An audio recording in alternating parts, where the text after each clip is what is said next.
11 states launch a coalition to expand clean cars in the face of federal attacks.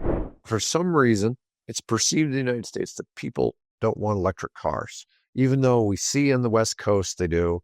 Across the whole planet, 1 out of every 4 cars, new cars sold now is an EV.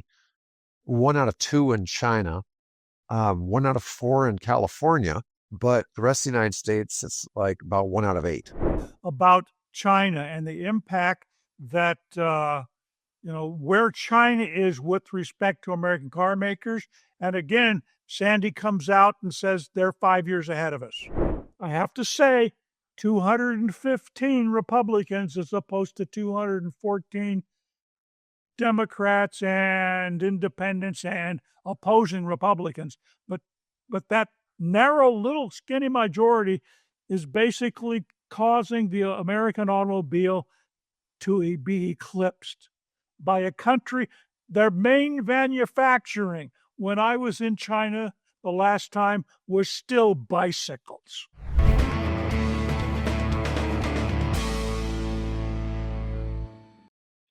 Hi, I'm David with EV World News, and I'm back today with our founder and chief editor, Bill Moore. How's it going today, Bill? Well, it's going on less than an hour's sleep. So let's talk about the bigger issue today. Let's talk about states' rights. And you and I have talked about this a little bit already. So 11 states launch a coalition to expand clean cars in the face of federal attacks. Congress is attacking clean air, and in that, 11 states have launched an Affordable Clean Cars Coalition to expand access to clean cars, even as the federal government tries to raise costs for Americans and drag down the U.S. auto industry during the all-important transition to EVs. The issue you get here is, for some reason, it's perceived in the United States that people don't want electric cars, even though we see on the West Coast they do, and we see the transition, and we see that across the whole planet, 1 out of every 4 cars, new cars sold now is an EV. 1 out of 2 in China, 1 out of 4 in California, but the rest of the United States, it's like about 1 out of 8. Anyways, it shouldn't be we've talked about this before, it really shouldn't be a political issue.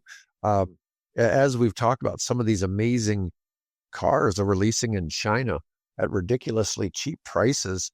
It's just a matter of time before people are able to start selling stuff cheaply like that in the U.S. It's just going to be a function of time, right? I sent you a link here this morning to the latest video that Sandy Monroe did with the electric Viking.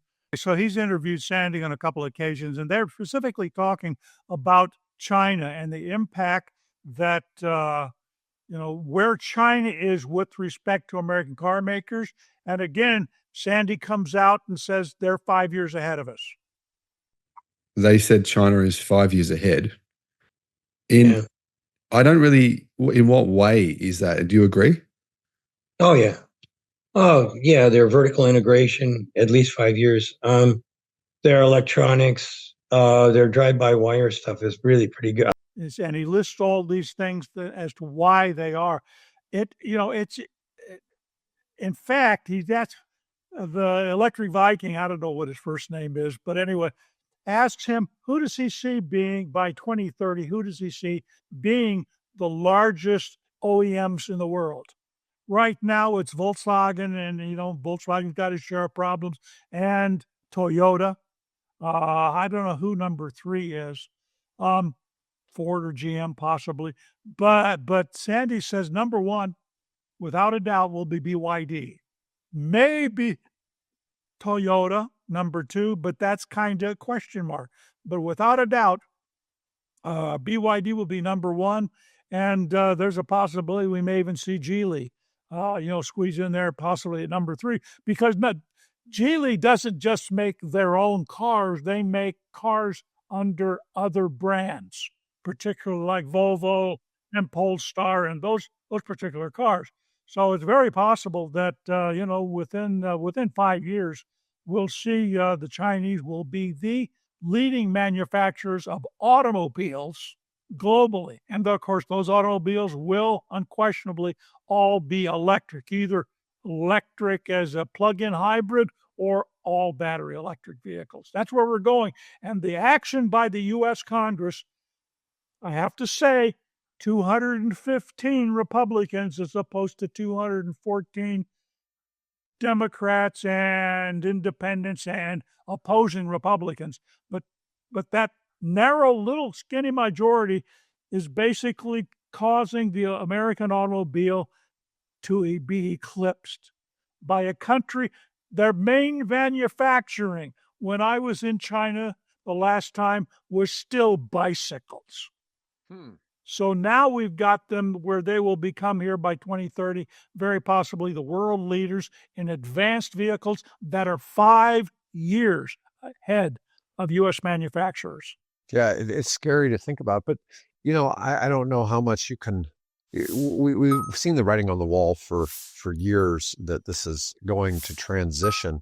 It's the American car manufacturers are just kind of getting left behind, but the problem is if they were unleashing a complete attempt to change over to electric cars, the people who are still selling gas cars would still be selling them. Yep. And so right now we still got market sentiment. Market sentiment is still to buy gas cars. It's just this is why when you look at how cell phones spread, we didn't have to wait for landlines, right? In the countries that didn't have landlines, they went straight to cell phones. Mm-hmm. Here, we're still in the landline, maybe cell phone, clunky big box stage of development. The bricks you carried around. Landlines and bricks is where our car companies are today.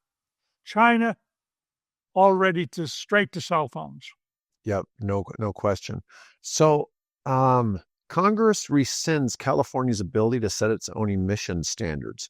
Now, I don't completely understand this. They just passed legislation, the House and Senate, that would eliminate California and other states' rights to set their own emission standards.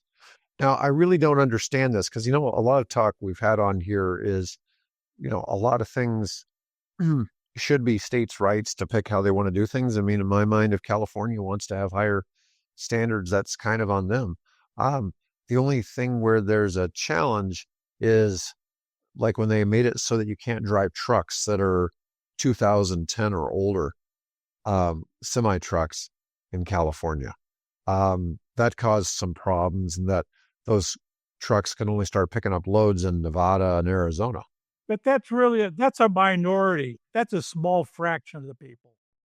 The clip you just saw was part of our live podcast. If you enjoyed it, don't miss out. Join us every Tuesday, Wednesday, and Thursday right here on EV World News. We stream not just on YouTube, but also on Facebook and X, so you can catch us wherever you prefer. If you found this content valuable, don't forget to like, subscribe, and to share to help us grow. If you'd like to support our work, please consider becoming a YouTube member. It really helps us bring you the latest EV news and insights. I'll see you in the next one.